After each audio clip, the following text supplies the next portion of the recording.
Hey y'all, welcome to the Gone Outdoors podcast. Thanks for joining us. This is the place where we talk about all things hunting and fishing. As we like to say, if it's going on out there, then we're talking about it right here. So let's get after it with the latest episode.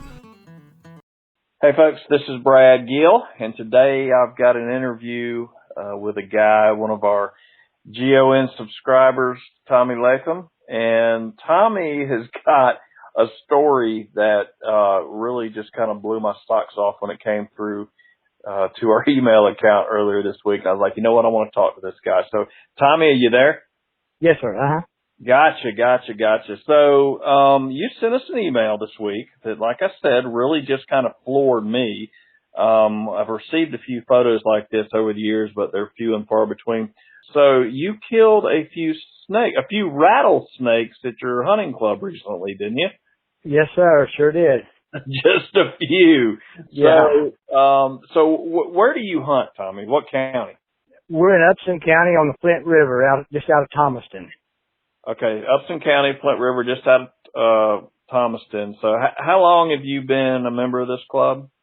I've been a member for 25 years. The club has been there 45 years. Oh, you're kidding me. I guess in that time y'all have killed some pretty good bucks over the years, haven't you? We trophy manage it, so we're trying to grow some big deer. That's good. How much acreage y'all got down there? We got 1,200 acres. Gotcha. How many members y'all got in the club? About 20. Okay. Good deal. So but you've been hunting 25 years. Club's been there for 45 years. And so these snakes that you killed, when was this? This was was it back in August or first weekend of September? First week, I think it's September the 1st. It was about a week ago. Okay. So September the 1st, y'all, obviously deer season's not open yet. So what are y'all doing? Y'all just like down there getting kind of ready, planting, cleaning up, or what? Yes, sir, we were. We were cleaning up camp. There's 4 of us there at the time. I was on my way down, and we had a pile of lumber that's been there for a while, and we were going to move it. I needed access to a dirt pile with my tractor, and it was in a road. And I asked one of the guys on my way down there, I said, if you get a chance, start moving that lumber pile, we'll cut it up for firewood. So I need to get my tractor in there. Well, just as soon as I pulled up in camp, he come around the corner, just wide as a sheet. And I said, what is it? And he said, snakes in the woodpile.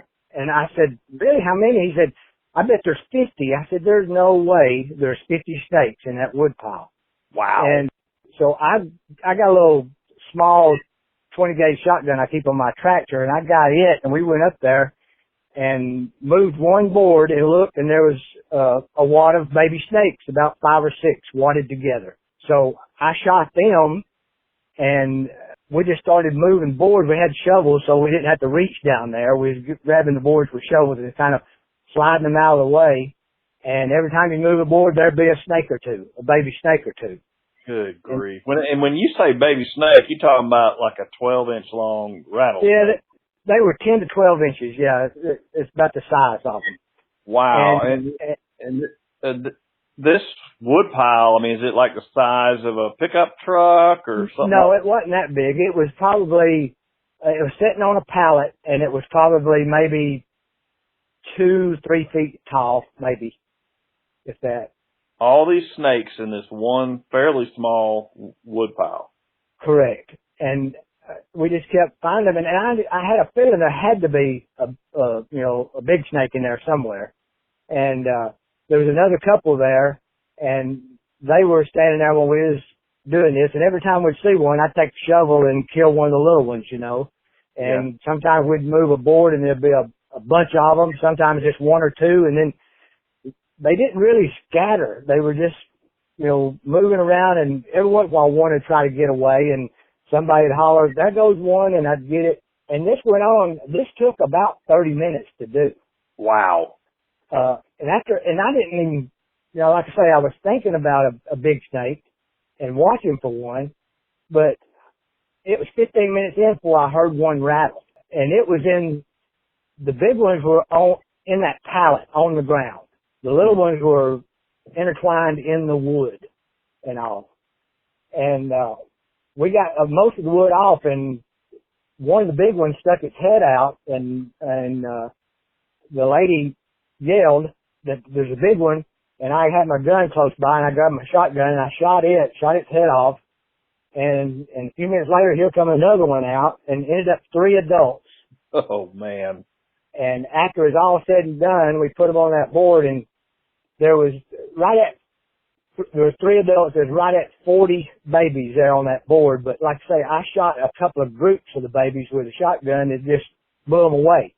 Sure. So I'd say there's probably at least 50. 50 rattlesnakes from one brush pile here's the scary thing, in your hunting camp. Right. It was within 10 feet of our clubhouse. So, okay, number one, that's like really scary, right? Yeah. I mean, I'm thinking another couple days and they would have started to disperse and you would I would think so. Yeah, just think about it. If you hadn't have seen them, there'd be 50 rattlesnakes right around our camp here at the end of the summer, next year or whatever, you know. Wow. So you're kind of relieved in a way. Oh yeah, I am. A lot of my members are scared now. They're saying, "Oh my gosh, I don't want to go down there." And I said, "Well, all the snakes are gone." I said, "We've killed all the snakes." I was going to say, yeah, you may not see snakes for 25 years now. Right. Yeah. Yeah. So that all went on for about 30 minutes. And right.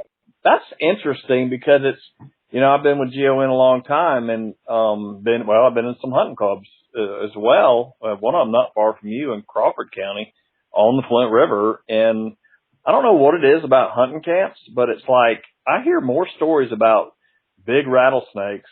And by the way, I've never heard a story like yours at a hunting camp, but I've heard more stories about big rattlesnakes being around in the hunting camps. And I don't know if that's just because that's where the people hang out most, or maybe there's rats in the hunting camp, or I don't know. Have y'all ever killed a rattlesnake in your hunting camp? Yes, sir. A few years ago, we were sitting around in chairs grilling, and a guy went in the bathroom and he come back out and he said, nobody move. And there was one within 5 feet of a guy with his back to it sitting in a chair. It was coiled up, and I took this same gun and killed it in camp. About 2 weeks ago, bush hogging, I killed a big one. It was nearly 6 feet long. It had 14 or 15 rattlers on it. Wow. So you've killed a few over the, do y'all, y'all kill a few every summer or, Well, this has been a particularly good summer for snakes, but, last year I think we killed maybe 1 or 2. Just going through the property, one being the road or something like that. Right. But never had an experience like this, it sounds like, huh? No. I did kill one, a few years ago. It shot its head off as, going down the road, and it was in the road. I put it in the back of my rhino, and I went ahead with what I was doing. And I got a video of this, and an hour later, that thing was trying to get out of the back of my rhino. It was leaned up over the side of it with no head on it, trying to get out of there. Yeah, I couldn't believe that. That's wild how those muscles can contract. Yeah, right. And I can sit there and look at a rattlesnake with no head on it, and if it moves, man, I don't want to touch it. That just doesn't seem natural to me. So. Right. Exactly. But well, good, man, good. So how as far as the deer report in Upson County, y'all looking? Of course, we haven't had any rain here recently, but up until then, we've had some rain. Y'all looking pretty good on the deer side of things down there? I think so. I got a few cameras out and got a couple of good deer on it. Got some, good prospects for a year or two down the road. But I got one real good shooter on one of my cameras that I'm going to be hunting. So. Well, good. We usually kill 2 or 3. Like I say, we trophy manage. We usually kill about 2 to 3 a year. Good trophy deer. Well, that's good. That's good. Have you had a chance to, do you bow hunt at all? I don't. I have several people that do.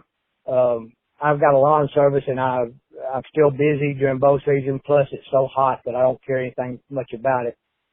Sure. But I do spend a lot of time in the fall, winter when my mowing season goes down to in the woods. Sure.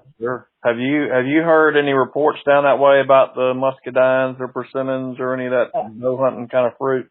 I know I've got 2 persimmon trees around some of my food plots, and they're full of persimmons. Oh, good. But now I haven't seen any muscadines. Around food plots, I haven't seen any. Well, Tommy, I really appreciate you taking the time to talk to me, and that is a very unique story for sure.